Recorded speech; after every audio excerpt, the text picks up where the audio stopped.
Hi friends, Rayalaseema స్టైల్లో ఉగాని అయితే prepare చేస్తున్నానండి. నీళ్ళల్లో బొరుగుల్ని నానబెట్టి తీసి జల్లెడకేసి పక్కన పెట్టుకోవాలండి. బొరుగుల్ని ఈ విధంగా పక్కన పెట్టుకోవాలండి. ఇప్పుడు మిక్సింగ్ జార్లో పుట్నాల పప్పు, ఎండు కొబ్బరి ముక్కలు, 2 వెల్లుల్లి రెమ్మలు, 2 ఎండుమిర్చిని యాడ్ చేసి ఇలా ఫైన్ పౌడర్లా చేసుకుని పక్కన పెట్టుకోవాలండి.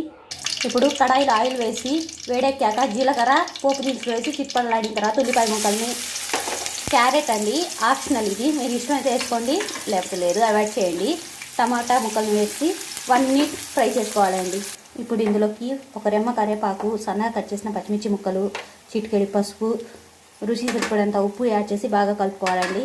ఇప్పుడు ఇందులో ముందుగా నానబెట్టి పక్కన పెట్టుకున్న బొరుగుల్ని కూడా యాడ్ చేసి బాగా కలుపుకుంటూ రోస్ట్ చేసుకోవాలండి ఈ బొరుగుల్ని. ఇప్పుడు ఇందులోకి మనం ముందుగా మిక్సీ పెట్టుకున్న పుట్నాల పొడిని యాడ్ చేసి కొత్తిమీర తరుగును కూడా యాడ్ చేసి బాగా కలుపుకోవాలండి. రాయలసీమ